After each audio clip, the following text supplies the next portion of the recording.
بسم اللہ الرحمن الرحیم۔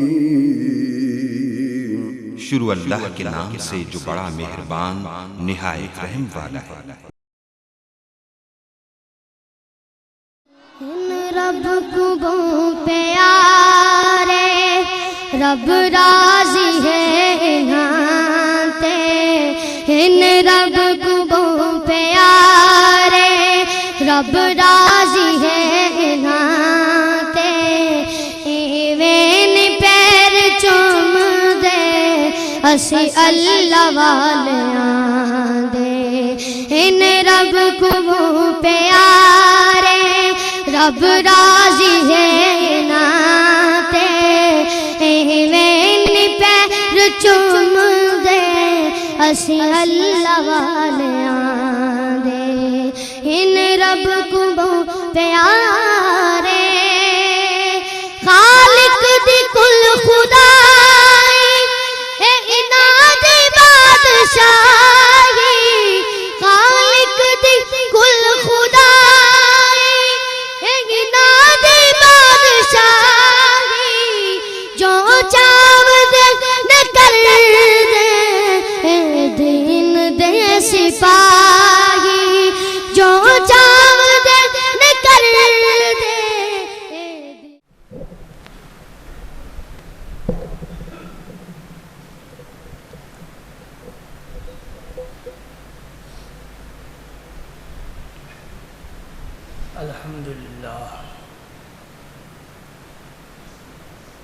الحمدللہ نحمده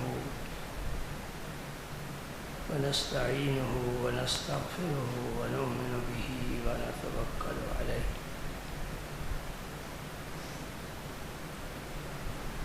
ونعوذ باللہ من شرور انفسنا ومن سیئات اعمالنا،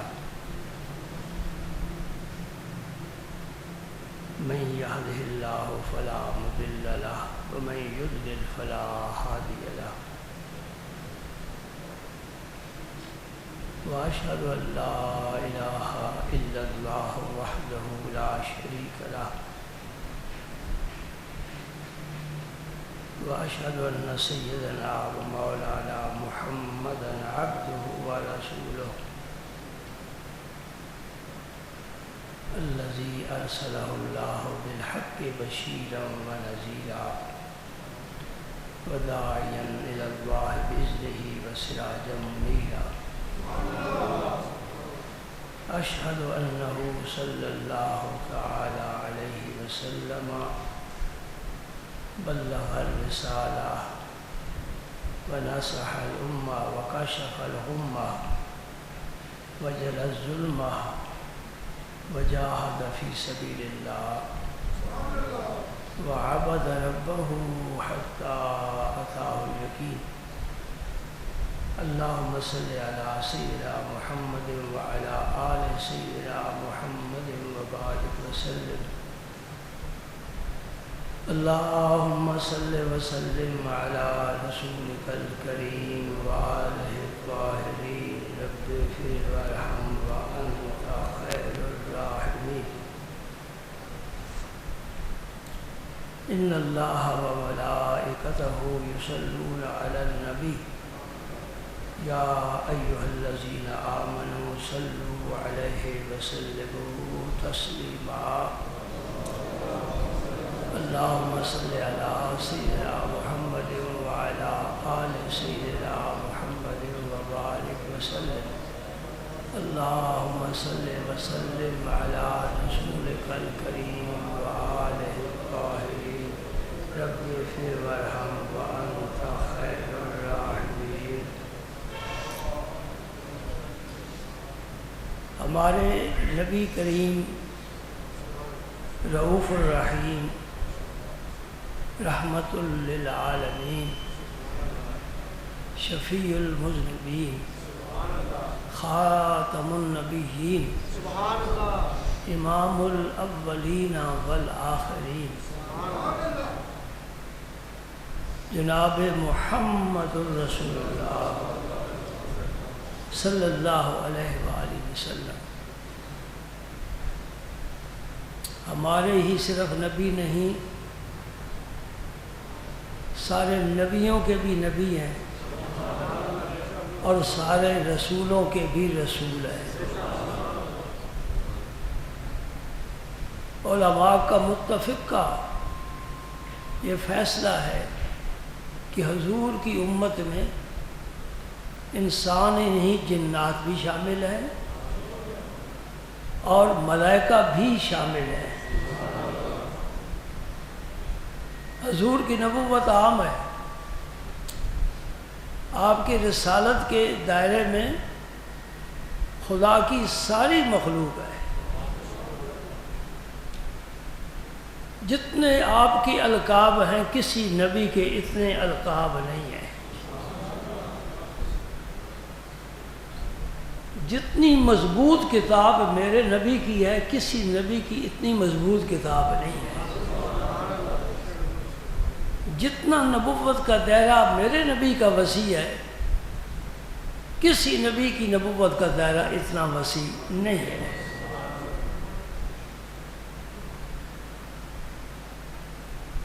میں آج آپ کے سامنے 4 حدیثیں پیش کرنے کے ارادے سے منبر پر بیٹھا ہوں،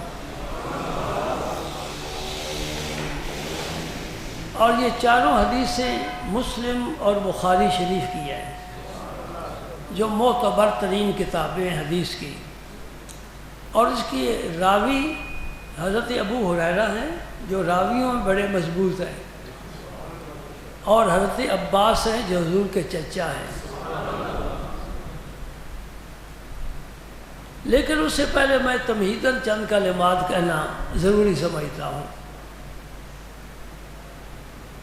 ہمارے نبی کریم صلی اللہ علیہ وسلم کی حیات طیبہ کے 2 دور ہیں، ایک کو ہم مکی زندگی کہتے ہیں، ایک کو مدنی زندگی کہتے ہیں، دونوں بڑے خوبصورت ہیں۔ فرق یہ ہے کہ مکی زندگی میں رب نے صبر کا حکم دیا، وَاصْبِرْ كَمَا صَبَرَ أُولُو الْعَزْمِ مِنَ الرُّسُلِ۔ میرے نبی طوفان آئیں، آندھیاں آئیں، آپ پر پتھر برسائے جائیں، آپ کو مجنون کہا جائے، آپ کو کاہن شاعر کہا جائے، جو کچھ بھی کہا جائے، جو کچھ بھی کیا جائے، آپ برداشت کریں۔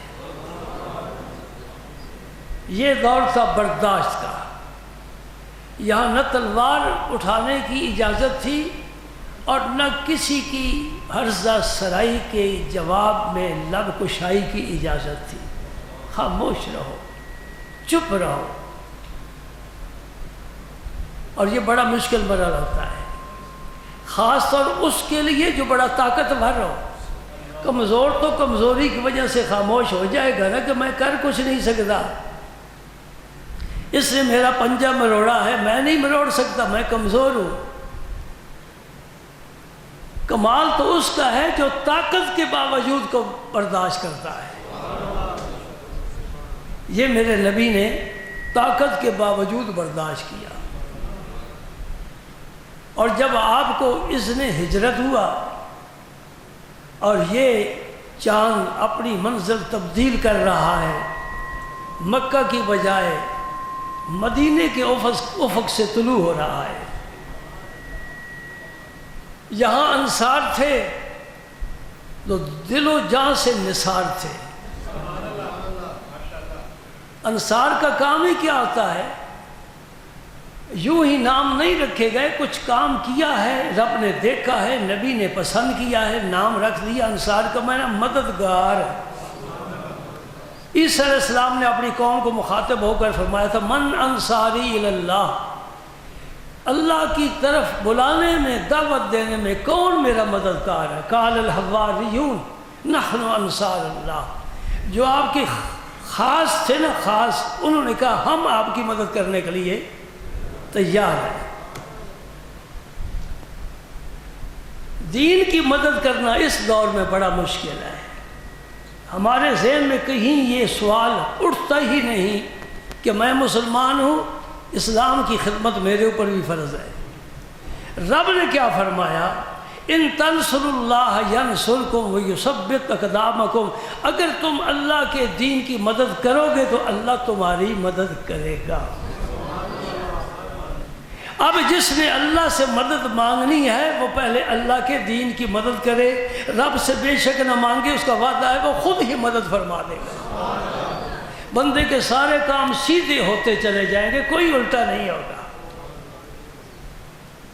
اس نعمت سے بھی ہم محروم ہیں کہ اللہ کے دین کی مدد کریں، خدمت کریں، بلکہ ہمارا ذہن اتنا گندا ہو گیا ہے کہ جو اللہ کے دین کی خدمت کرنے والے ہیں وہ بھی ہماری سوسائٹی میں کوئی مقام نہیں پا سکتے۔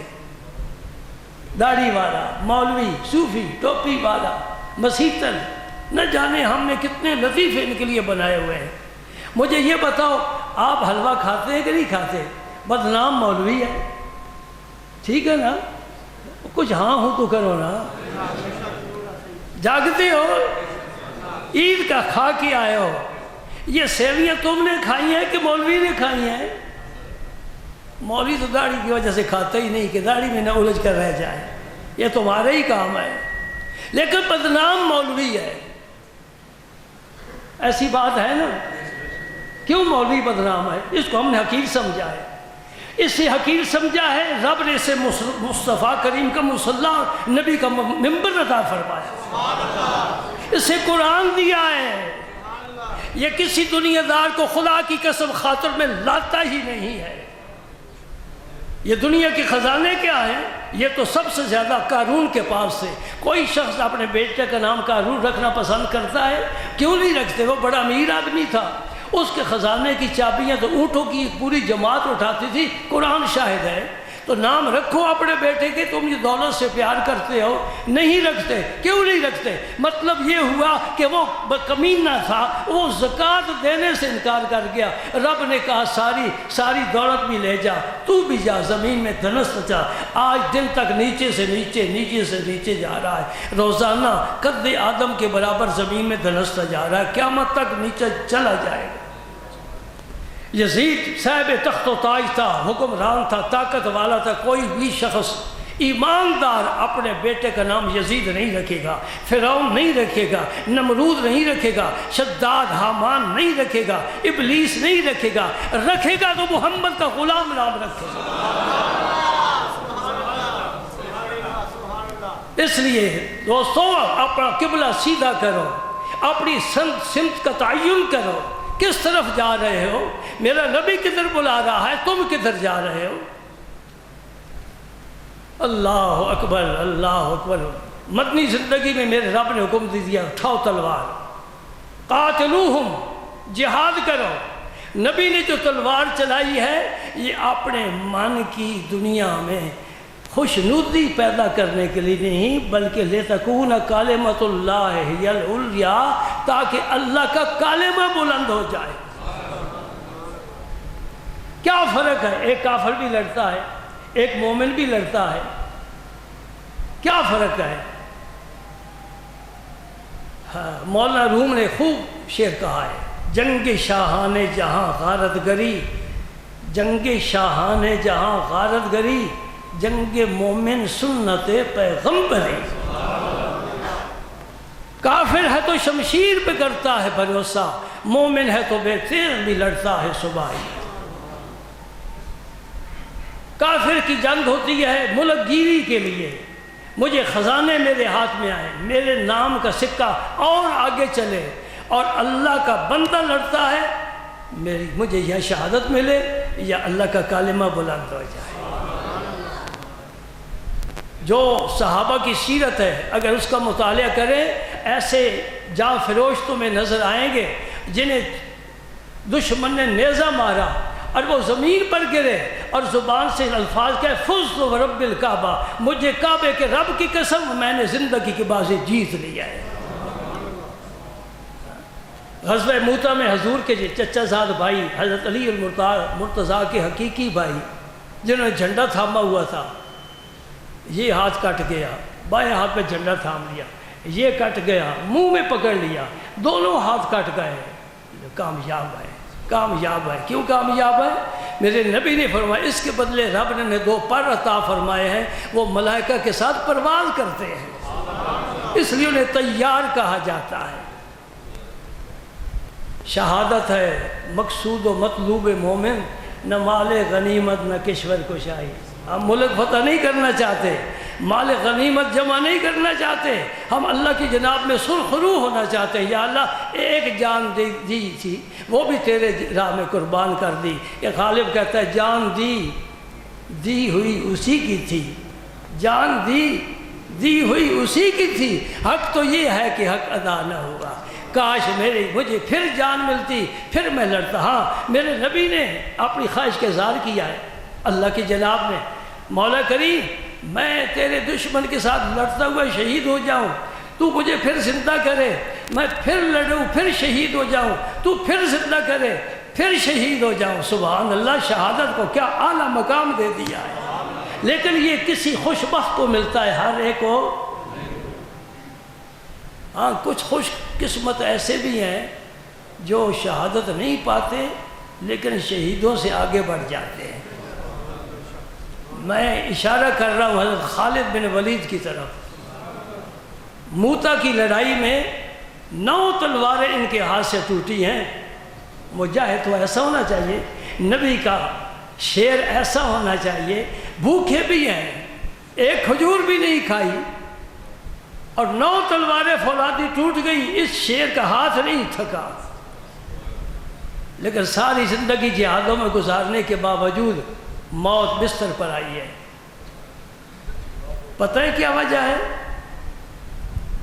یہ کوئی بھی تاریخ والا نہیں لکھے گا جو میں آپ کو بات بتانے لگا ہوں۔ کچھ راز ہوتے ہیں وہ سینوں میں محفوظ ہوتے ہیں، کتابوں میں وہ چیزیں نہیں ملتی۔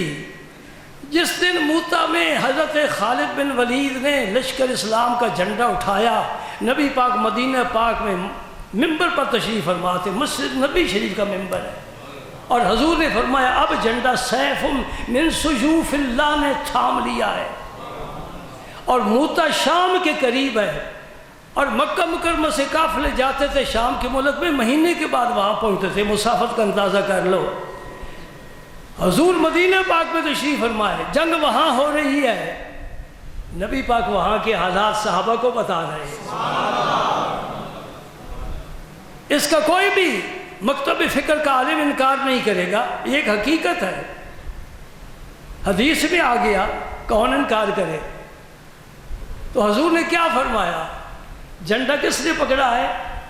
سیف من سیوف اللہ، یعنی اللہ کی تلواروں میں سے ایک تلوار، یہ حضور نے لقب دیا ہے۔ نشان حیدر یہاں نہیں پہنچ سکتا،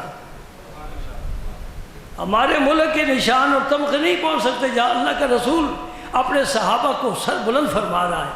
فرمایا اللہ کی تلواروں میں سے ایک تلوار نے جھنڈا تھام لیا ہے، یہ خالد بن ولید تھے۔ اب اگر میدان جہاد میں دشمن کی تلوار ان پر چلے اور یہ ٹوٹ جائیں تو اللہ کی تلوار ٹوٹ گئی، اور اللہ کی تلوار نہیں ٹوٹ سکتی۔ بات سمجھے کہ نہیں سمجھے؟ یہ کتابوں میں نہیں ملے گی، یہ سینے میں ہے، میرے اس فقیر کے سینے سے یہ بات نکلی ہے۔ میں سوچتا رہا کہ سارے شہادت پاتے جا رہے ہیں، کوئی احد میں، کوئی حنین میں، کوئی طائف میں، کوئی موتا میں، اور کوئی بدر میں۔ کیا وجہ ہے کہ خالد بن ولید کے حصے میں شہادت کیوں نہیں آئی؟ رب نے کہا تیرا مقام سب سے انوکھا اور نرالا ہے، تو میری تلوار ہے، اور کوئی دشمن کوئی کافر میری تلوار کو توڑ نہیں سکتا۔ ہاں میں جب چاہوں گا اسرائیل کو بھیجوں گا، تو میرے پاس آ جائے گا۔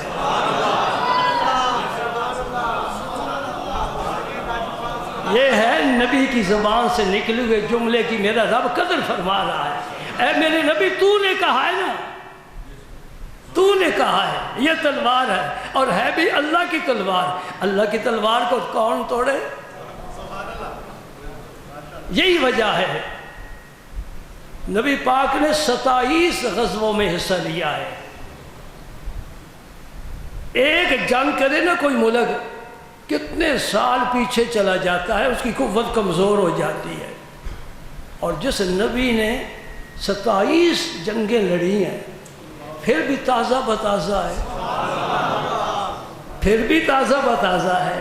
اور میں کہتا ہوں بڑے لوگوں کے بڑے کام، بڑے لوگوں کے بڑے کام، سبحان اللہ۔ حضرت حسان نے داد دی ہے اور حق ادا کر دیا ہے۔ وہ کہتے ہیں لہو ہمم لا منتہا لکبارہا وہمتہ الصغریٰ اجل من الدہر۔ میرے نبی کو اللہ پاک نے بڑی ہمتیں عطا فرمائی ہیں۔ میں بڑی ہمتوں کا ذکر نہیں کرتا، چھوٹی ہمت کا ذکر کرتا ہوں۔ وہ چھوٹی ہمت بھی زمانے کی قوت سے زیادہ بڑی ہے، یعنی سارا زمانہ نبی کی چھوٹی ہمت کا مقابلہ نہیں کر سکتا۔ سبحان اللہ۔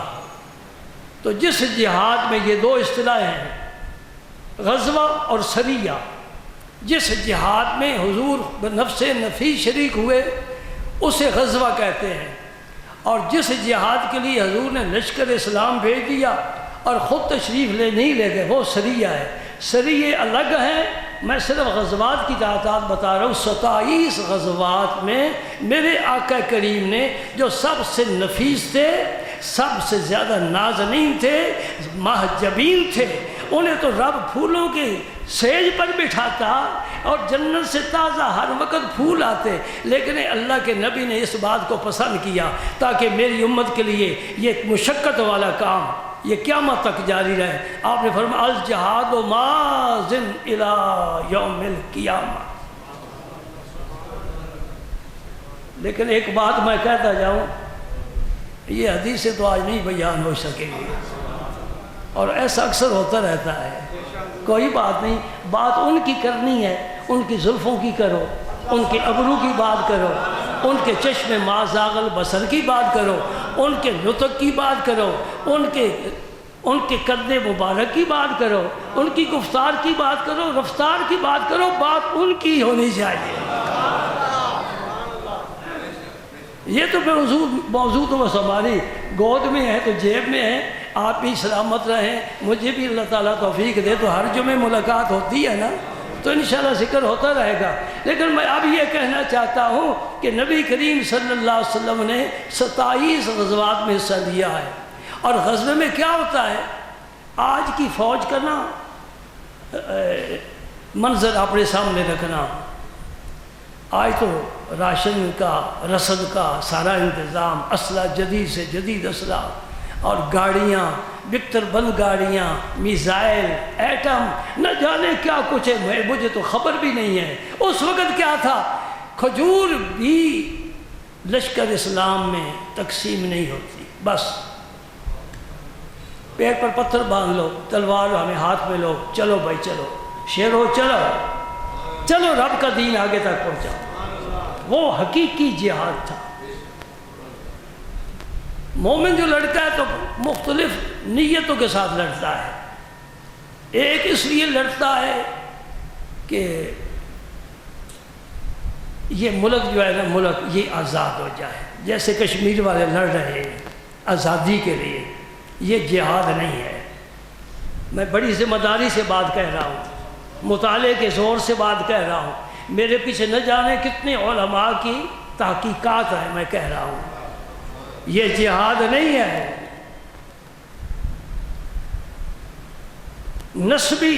نسلی تعصب کی بنیاد پر، قومیت کی بنیاد پر لڑنا یہ بھی جہاد نہیں ہے۔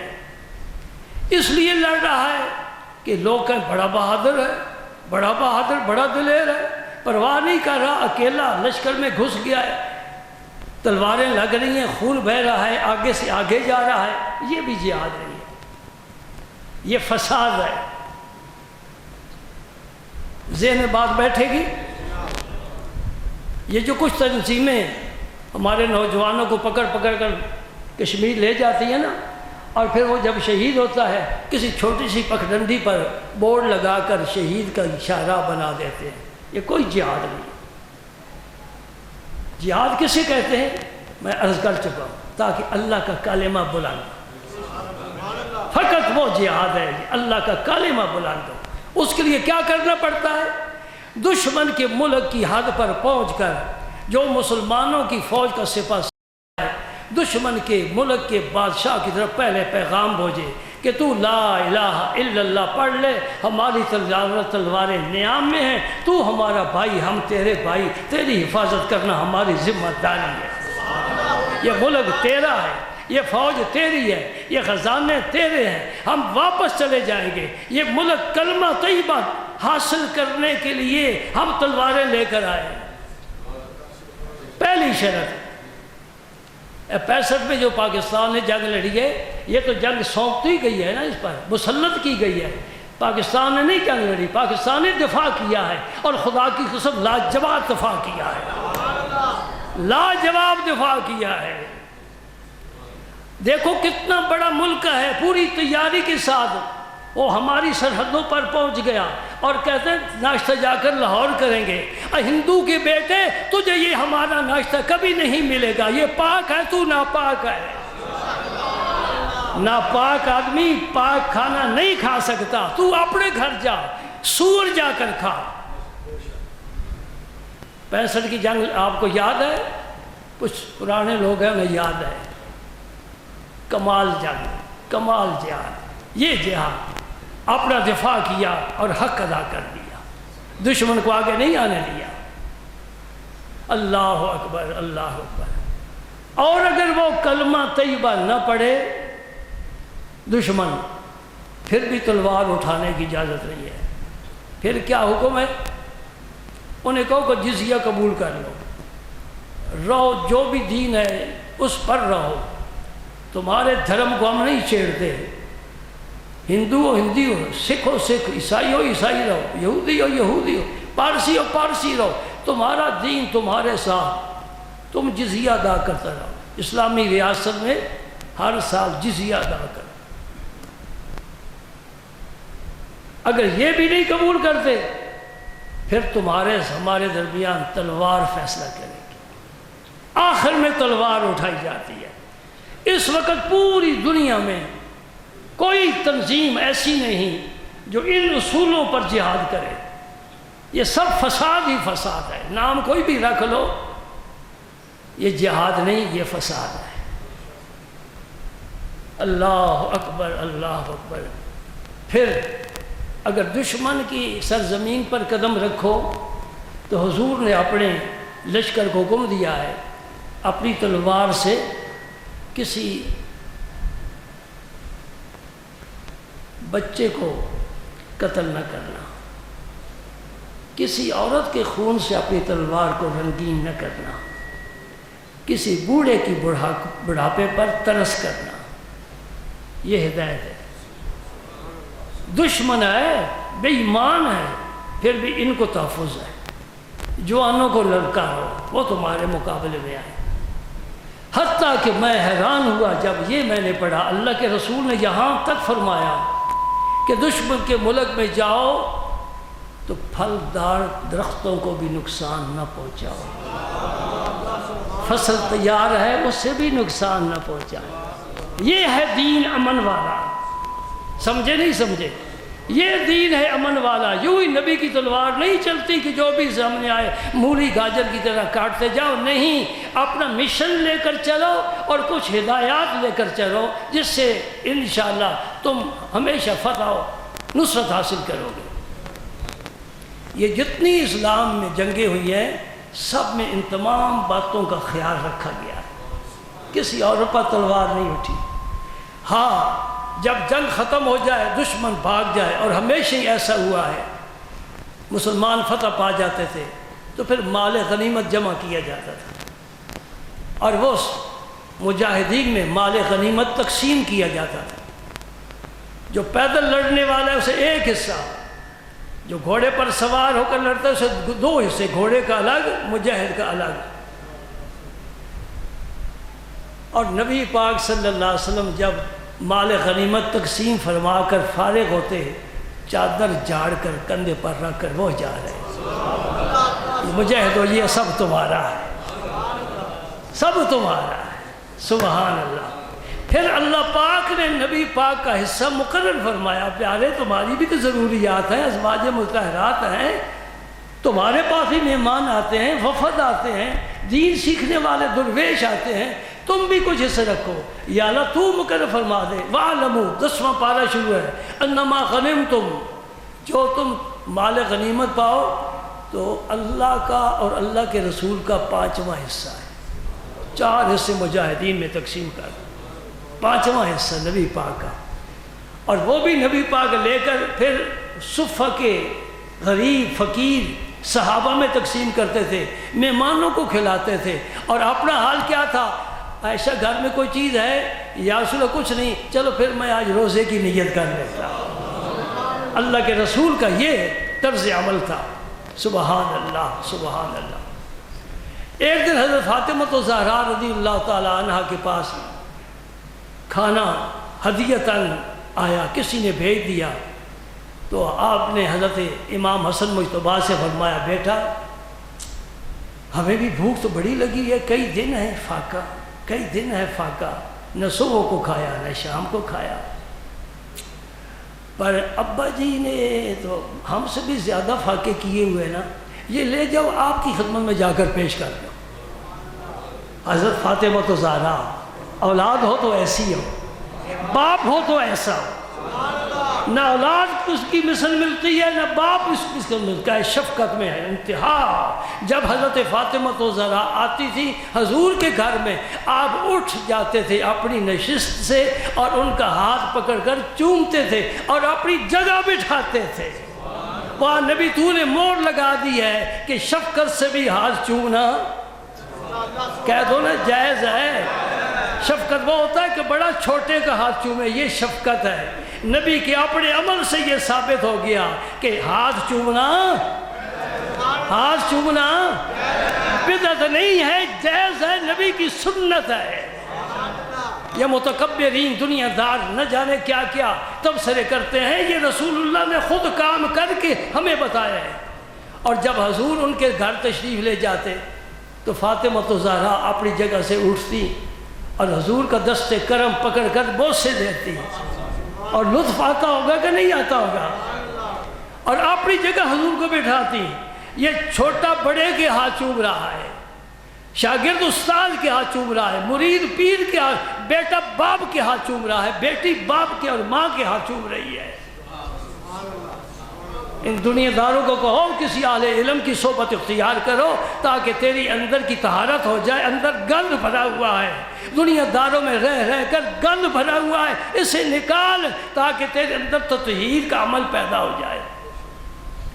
اور یہ بھی بات میں آپ کو سمجھاتا چلوں، میرے نبی کے قدم بھی چومے ہیں، صحابہ نے حضور کے قدم بھی چومے ہیں، قدم بوسی بھی حدیث سے ثابت، دست بوسی بھی حدیث سے ثابت۔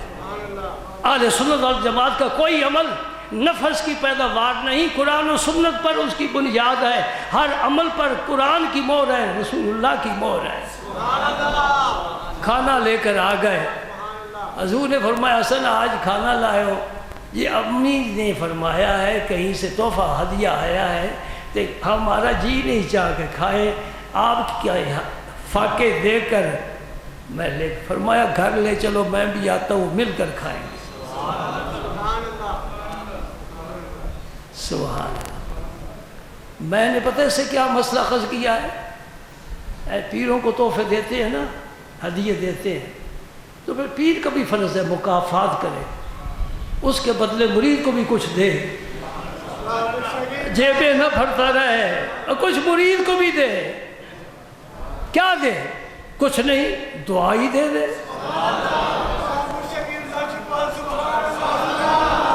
مرید کی جھولی میں کچھ تو ڈالنا، اپنی جیب ہی بھرتا جا رہا ہے، نہیں۔ جو اللہ کے سچے ولی ہیں نا، سچے بندے ہیں، خدا کی قسم وہ روپے پیسہ لے کر خوش نہیں ہوتے، دعا دے کر خوش ہوتے ہیں۔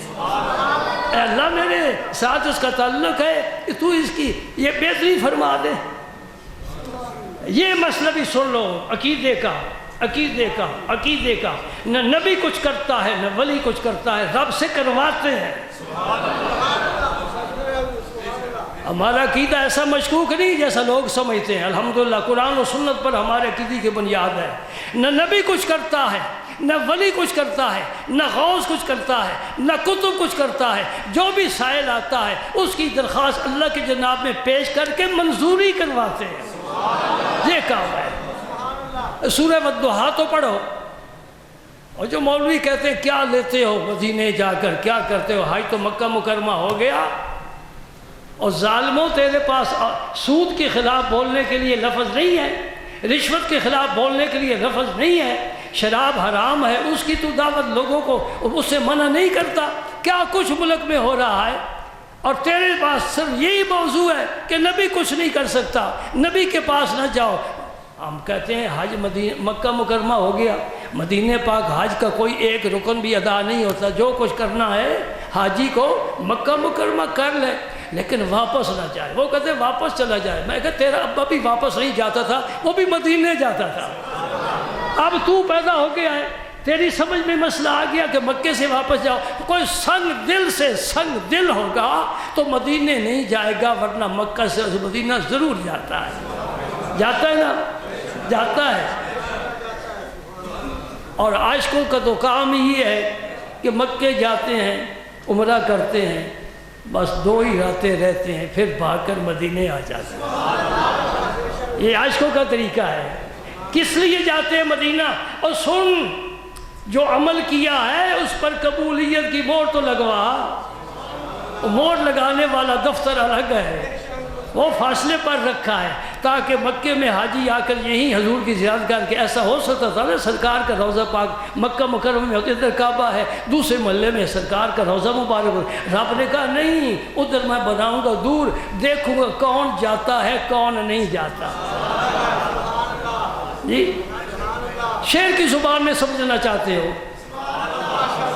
رخ روشن کے آگے، رخ روشن کے آگے شمع رکھ کر وہ کہتے ہیں ادھر جاتا ہے دیکھیں یا ادھر پروانہ آتا ہے۔ مکہ مدینہ الگ الگ ہیں، 300-400 کلومیٹر کا فاصلہ ہے۔ ادھر کعبہ ہے، ادھر کعبے کا کعبہ ہے۔ رب کہتے ہیں زیارت کرو میرے کعبے کی، طواف کرو میرے کعبے کا، سجدہ کرو میرے کعبے کا، حجر اسود کے بوسے لو، مقام ابراہیم پر نفل پیو، آب زمزم پیو، صفا مروہ کی سعی کرو اور حلق کراؤ، احرام کھول دو، تم فارغ۔ اب چلو ادھر جو عمل کیا ہے مہر لگوا لو میرے یار سے، مہر لگوا لو۔ جب ادھر گئے تو میرے نبی نے فرمایا من زار قبری، من زار قبری واجبت لہو شفاعتی۔ کعبے کا 1,00,000 مرتبہ طواف کر، رب نے شفاعت کا کوئی ذمہ نہیں لیا۔ مدینے ایک دفعہ چلا جا، رسول کہتا میں شفاعت کروں گا۔ اور قیامت کے دن جو ہمارے لیے ایک اچھی بات ہمیں نظر آتی ہے، اپنا تو پتہ ہے جو حال ہے، پتہ نہیں کیا حال ہوگا، بد حال ہوں گے، لیکن مدینے والے کی شفاعت سے کام انشاءاللہ بن جائے گا۔ رب نے کیا فرمایا؟ وَمِنَ اللَّيْلِ، یہ قرآن ہے، وَمِنَ اللَّيْلِ فَتَہَجَّدْ بِهِ نَافِلَةً لَكَ عَسَىٰ أَن يَبْعَثَكَ رَبُّكَ مَقَامًا مَحْمُودًا۔ 15واں پارہ کھول کر جا کر ترجمہ پڑھ لیں۔ فرمایا میرے حبیب یہ نفلی عبادت تیرے لیے فرض ہے، تہجد کی نماز آپ کے لیے فرض ہے۔ ہم 5 نمازیں، نبی پاک 6 نمازیں پڑھا کرتے۔ اس کے بدلے میں کیا کروں گا؟ تمہیں میں مقام محمود عطا فرماؤں گا، مقام محمود عطا فرماؤں گا۔ یہ کیا مقام ہے؟ مقام محمود ایسا مرتبہ عطا فرمائیں گے کہ اولین و آخرین امتیں، نبی، رسول سب حضور کی تعریف کریں، اور اللہ خود تعریف کرے گا، اللہ خود تعریف کرے گا۔ اس لیے ہم مدینہ پاک جاتے ہیں۔ جو نہ جائے وہ بدبخت ہے، وہ شقی القلب ہے، وہ ازلی محروم ہے۔ نبی پاک کی محبت کا تقاضا ہے کہ وہاں بھی جاؤ، اور پھر جب واپس آؤ تو اللہ کے دوستوں کے مزارات پر بھی جاؤ۔ حضور نے حکم دیا ہے جو مزارات پر نہیں جاتا وہ نبی کا گستاخ ہے۔ فرمایا کنت نہیتکم عن زیارت القبور الا فزوروها، اب میں تمہیں حکم دیتا ہوں کہ زیارات پر جایا کرو۔ لیکن دوستو یہ بات میں کہے بغیر ممبر سے نہیں اٹھ سکتا کہ مزارات پر جا کر وہ کام کرو جو حدیث سے، نبی کی سنت سے ثابت ہے۔ سجدہ کرنا قبر کو حرام ہے، حرام ہے، حرام ہے، تم بھی کہہ دو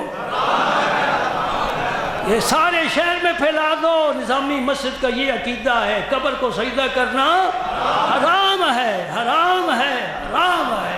ہم قطعاً اس بات کی نہ اجازت دیتے ہیں، نہ ہمارے مسلک میں اس کا کوئی حصہ ہے۔ قبر پر جاؤ، السلام علیکم ورحمۃ اللہ وبرکاتہ کہہ کر صاحب مزار کے سینے کے سامنے جتنا فاصلہ ملے 3 ہاتھ کم از کم دور کھڑے ہو جاؤ، کھڑے ہو کر قرآن پاک کی جو آیات تمہیں آتی ہیں وہ پڑھو، وہ پڑھ کر اس کا ثواب نبی پاک کے طفیل صاحب مزار کو پیش کرو۔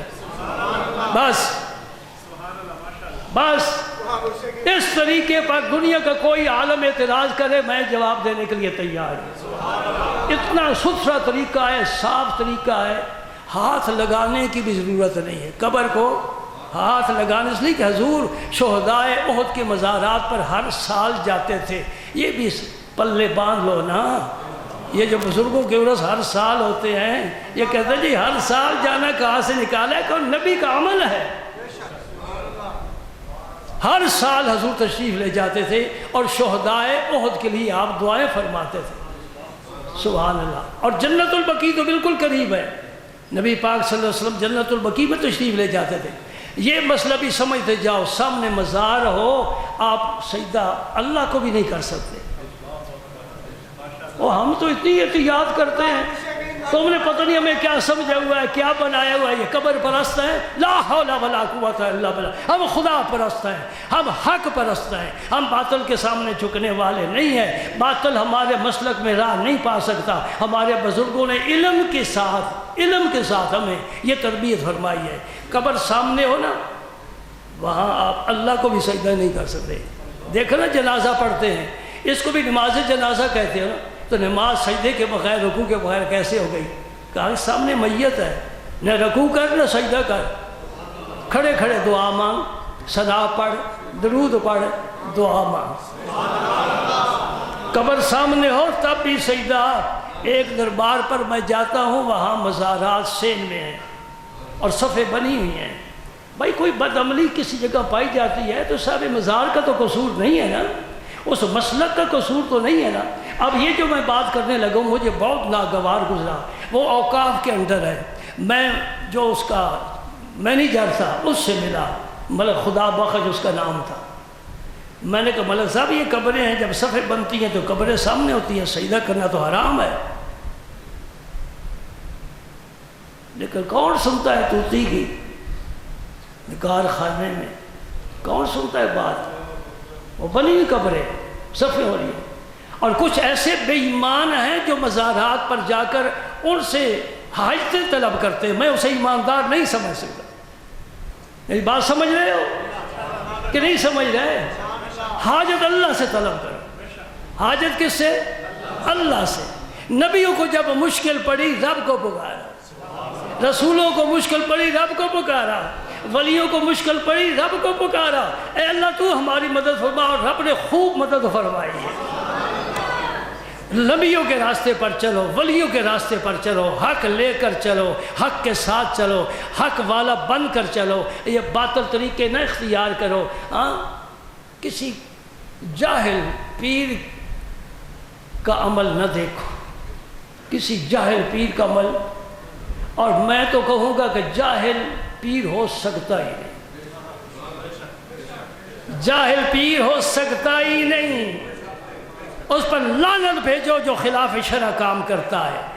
نشہ آور، اس کی مجلس میں کیا ہوتا ہے؟ نشہ پلایا جاتا ہے، منہ منہیں پڑ رہی ہے، داڑھی ہے ہی نہیں، اگر ہے تو بے تحاشا ہے۔ دونوں غلط ہے، یہ افراط تفریط ہے۔ نہ ہونا بھی جرم، اگر ہو تو پھر کبھی کسی موٹر سائیکل سوار کو دیکھو نا، اس کی بڑی لمبی داڑھی ہو اور جا رہا ہو سپیڈ کے ساتھ، تو پھر داڑھی کے دیکھو کس طرح تقسیم ہوئی ہے، ایک اس کندھے پر ہے، ایک کس طرح۔ اللہ جمیل یحب الجمال، یہ مسئلہ سمجھو، میں حدیث پڑھ رہا ہوں۔ اللہ جمیل یحب الجمال، اللہ جمال والا ہے، حسن و جمال کو پسند کرتا ہے۔ ایسی داڑھی تو نہ ہو کہ وضو کر کے کھانا کھا کے ہاتھ بھی اس کے ساتھ پوچھ لیے جائے، نہیں، خوبصورتی ہر کام میں خوبصورتی. نہیں رب نے فرمایا خذوا زینتکم عند کل مسجد، مسجد میں آؤ زینت والا لباس پہن کر آؤ. میں تو کہتا ہوں کوئی سنتا کوئی نہیں میری بات. اے مزدوری والا کام والا ایک ورک شاپ پر کام کرتا ہے جی، اس کے تیل کے ہاتھ کپڑوں سے لگے ہوئے ہیں، اور جو ویلڈنگ کا کام کرتا ہے چنگاریاں اڑ اڑ کر اس کے کپڑے کو جلاتی ہیں. ایسے لوگ نماز تو کم ہی پڑھتے ہیں لیکن کچھ پڑھتے بھی ہیں، اس لباس سے نماز مکروہ ہے. رب فرماتا ہے خذوا زینتکم عند کل مسجد، مسجد میں جانا ہو نماز پڑھنی ہو تو زینت والا. یہ مسجد میں نا ایک فریم بنا ہوا ہوتا ہے، اس میں ٹوپیاں رکھی ہوتی ہیں وہ سستی سی. آپ نے دیکھی ہے نا ہر مسجد میں نہیں یہاں نہیں رکھنے دیتا، بالکل نہیں رکھنے دیتا، کیونکہ وہ ٹوپی پہن کر آپ کسی تقریب میں نہیں جا سکتے. ولیمے کی دعوت ہو تو وہ ٹوپی پہن کر جائیں گے؟ نہیں نہ جائیں گے. اس کا مطلب یہ ہو کہ آپ کے نزدیک بھی وہ ٹوپی زینت والی نہیں ہے، اس سے نماز پڑھو گے تو نماز مکروہ ہو جائے گی. وہ لباس پہن کر مسجد میں جاؤ جس لباس کے ساتھ آپ سفر پر بھی جا سکتے ہیں اور آپ کسی تقریب میں بھی شامل ہو سکتے ہیں. وہ لباس عمدہ لباس. حضرت غوث اعظم کا اس زمانے میں 1000 روپے کا جبہ تھا، 1000 روپے کا. عالم دین کو اچھا لباس پہننے کا پھر اشارہ مل گیا نا جی. نبی پاک نے آج پہلی مرتبہ آپ سن رہے ہو، نبی پاک نے 27 اونٹنیاں دے کر 2 چادریں خریدی تھی جی. 27 اونٹنیاں دے کر 2 چادریں خریدی تھی. اور حضور کی اونٹنی ایسی تھی کہ سفر میں جاتے تھے بڑے بڑے تیز رفتار اونٹنیاں پیچھے رہ جاتی، نبی کی وہ اونٹنی جا رہی. اس کا مطلب ہے کہ مذہبی آدمی کی سواری بھی اچھی ہونی چاہیے، لباس بھی اچھا ہونا چاہیے، اور اس کا مکان اور رہائش بھی اچھی ہونی چاہیے. اس لیے کہ نبی جن راہوں سے آتا جاتا تھا مسجد میں وہ روضۃ من ریاض الجنہ ہے. اور جنت کا باغ رب نے نبی کے قدموں کے نیچے رکھا ہے. اور علماء فرماتے ہیں یہ زمین کا حصہ نہیں، جنت سے آیا ہوا ہے، اور قیامت کے دن پھر یہ حصہ اٹھا کر جنت میں شامل کر لیا جائے گا. یہ کیوں رکھا ہے؟ ادھر ممبر ہے، ادھر حجرہ مبارک ہے، نبی اس سے برآمد ہوتے ہیں، ممبر پر تشریف آتے ہیں، ادھر سے فارغ ہوتے ہیں، ادھر جاتے ہیں. میرے نبی تیرے قدموں کے نیچے میں جنت کیوں نہ بچھا دوں؟ لوگ جنت تلاش کرتے رہیں گے تیرے آج بھی دیکھ لو مسجد نبوی میں سب سے زیادہ رش اس مقام پر ہوتا ہے. اور میں حیران ہوتا ہوں جو وہاں ٹھیکے پر لے کر ایک مصلی بیٹھ جاتے ہیں، اٹھنے کا نام ہی نہیں لیتے کہ یہ کوئی نیکی نہیں ہے. سجدہ کرو، اٹھو، دوسروں لوگوں کو موقع دو. اور کعبہ شریف جا کر دیکھ لینا رش کہاں زیادہ ہوتا ہے؟ حجر اسود پر. اور اسود کہتے ہیں حجر کا معنی پتھر، کالا پتھر، اس میں کیا کشش ہے؟ وہاں کیوں رش زیادہ ہوتا ہے؟ لوگوں کے کپڑے پھٹ جاتے ہیں، زخمی ہو جاتے ہیں، پھر بھی رش. میں نے بوسہ لینا ہے، بوسہ لینا ہے. کیوں رش ہے اس کا؟ حضرت عمر فرمائیں گے، حضرت عمر فرمائیں گے حضور آپ گئے نا؟ میں کیا ہوں. طواف کیا ہے. حضرت اسود کو بوسہ دیا ہے. گواہی کون دیتے ہیں؟ علی المرتضیٰ. یہ میرے پاس کھڑے تھے جب میں بوسہ دے رہا تھا. یہ آخری بات آج کے جمعے کی. حضرت عمر نے بوسہ دیا نا، پیچھے ہٹ کر کھڑے ہو گئے. فرمایا انی اعلم انک حجر لا تضر ولا تنفع. اے پتھر مجھے پتا ہے تو پتھر ہے، ہم پتھروں کی پوجا چھوڑ چکے ہیں. مجھے پتا ہے تو نہ نقصان دے سکتا ہے نہ نفع دے سکتا ہے. تو جو نقصان بھی نہ پہنچائے نفع بھی نہ پہنچائے وہ توجہ کا مرکز کیسے بن گیا جی؟ آپ مدینہ پاک سے آئے تو اس پتھر کو چومنے کے لیے آئے. آگے سنو، فرمایا لولا انی رأیت رسول اللہ یقبلک ما قبلتک. میں نے رسول اللہ کو دیکھا ہے، انہوں نے تجھے چوما ہے. انہوں نے نہ چوما ہوتا عمر تجھے کبھی نہ چومتا. میں تو رسول پاک کے چومنے کی وجہ سے چومنے.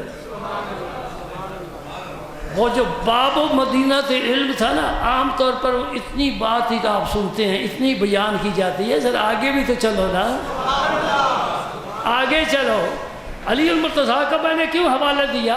وہ بھی تو کھڑے تھے، خاموش رہے؟ نہیں، باب مدینۃ العلم، علماء کا اتفاق ہے کہ نبی کے بعد پوری انسانیت میں سب سے زیادہ علم علی المرتضیٰ کا ہے۔ علی کو ہم ماننے والے ہوئے نہ ہوئے؟ علی کو ہم ماننے والے ہیں، سبحان اللہ۔ علی امام من است و منم غلام علی، ہزار جان گرامی فدا بنام علی۔ چشتی، قادری، سہروردی، یہ تینوں روحانی سلسلے علی المرتضیٰ تک پہنچتے ہیں، وہاں سے چلتے ہیں، سارا فیض انہیں وہاں سے ملتا ہے۔ تینوں سلسلوں میں علی علی علی ہے، سبحان اللہ۔ وہ جو دوسرا گھرانہ ہے نا، وہ بھی علی علی بڑا کرتا ہے جی۔ ہم کوئی تبصرہ نہیں کرتے ان پر، جو چاہیں کریں، لیکن اتنی بات تو پوچھ سکتے ہیں کہ ان کی زبان سے جب بھی آپ حضرت امام حسین کا نام سنو گے رضی اللہ تعالیٰ عنہ، علی المرتضیٰ کرم اللہ وجہہ کا نام سنو گے، یہ جو تعظیماً دعائیہ کلمات ہیں، جیسے میں نے ابھی کہا ہے رضی اللہ، ان کی زبان پر نہیں آتا۔ سبحان اللہ۔ ایک اور بھی میں کبھی کبھی سوچتا ہوں، بڑی جگہ میں نے دیکھے سلام یا حسین، سلام یا علی، وہ حسن کدھر گئے؟ امام حسین کے بڑے بھائی ہیں نا، ان کو سلام کیوں نہیں پیش کرتا؟ بات لمبی ہوتی جا رہی ہے، لیکن بات سے بات نکلتی جا رہی ہے۔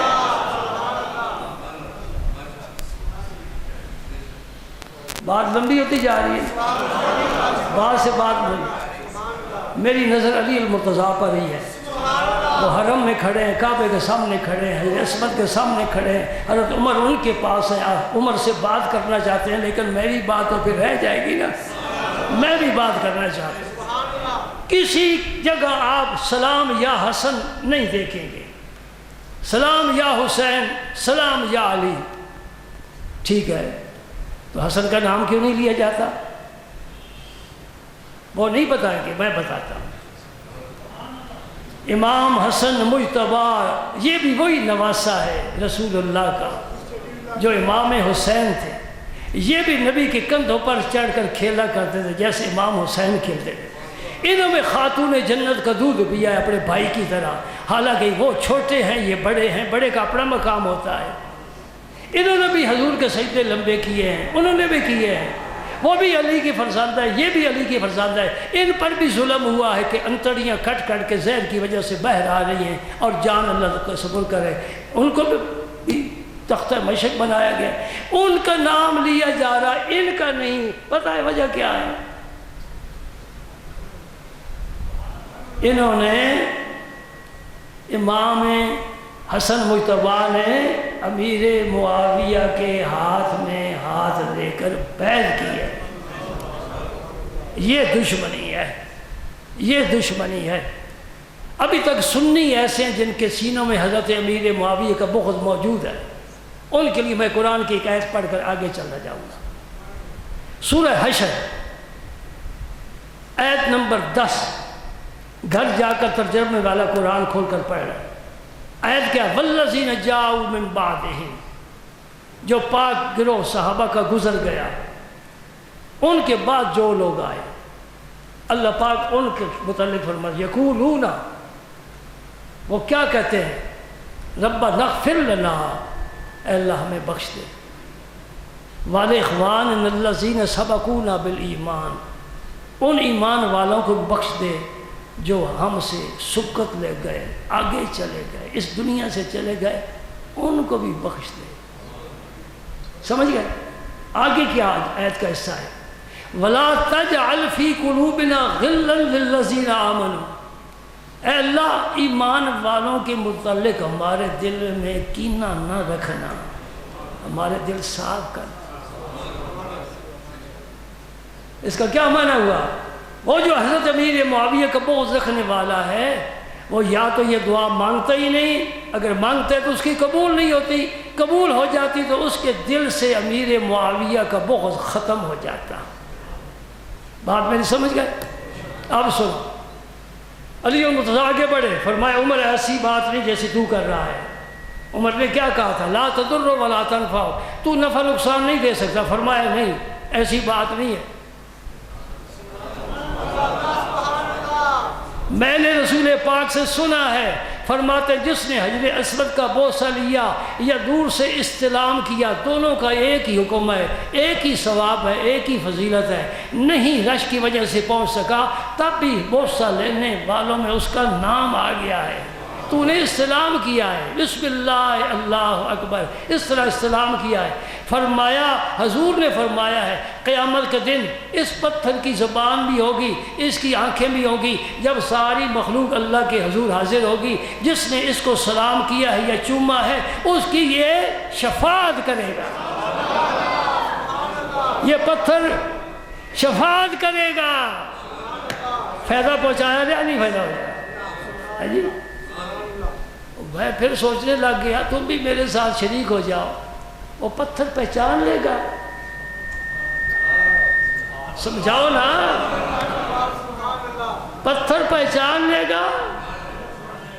اب جو عمرہ کر کے آئے رمضان شریف میں، مخلوق کی کوئی حد نہیں، کہیں سجدہ دینے کو جگہ نہیں مل رہی، اتنے رش میں چند آدمی جمعے کے ملتے ہیں نا تو نہیں پتہ لگتا کون ملا ہے کون نہیں ملا، اتنے رش میں۔ اور یہ ایک سال کی تو بات نہیں ہے نا، یہ تو 1400 سال سے، بلکہ اس سے پہلے بھی نبی طواف کیا کرتے تھے، حجر اسود کو بوسے دیتے تھے، یہ تو بڑی پرانی تاریخ ہے۔ تو یہ پتھر پھر سب کو پہچانے گا، کہہ دو پہچانے گا۔ کیسے پہچانے گا؟ رب چاہے گا تو پہچانے گا، رب چاہے گا تو پہچانے گا۔ پیچھے طاقت وہ ہے، یہ زبان نہیں بول رہی، میرے اندر روح ہے تب یہ بول رہی ہے، روح ختم ہو جائے نہ آنکھ دیکھتی ہے نہ کان سنتے ہیں۔ یہ رب کی طاقت ہر جگہ کار فرما ہے، ولی کے ہاتھ میں، کتب کے ہاتھ میں، غوث کے ہاتھ میں، نبی کے ہاتھ میں رب کی طاقت ہے، وہ اسی طاقت سے دیکھتے ہیں، اسی طاقت سے سنتے ہیں۔ لہذا دور سے سننا، درود کسی کا سننا، یہ اگر مان لیا جائے کوئی شرک والی بات نہیں کہ رب طاقت دیتا ہے، نہیں سمجھ رہے؟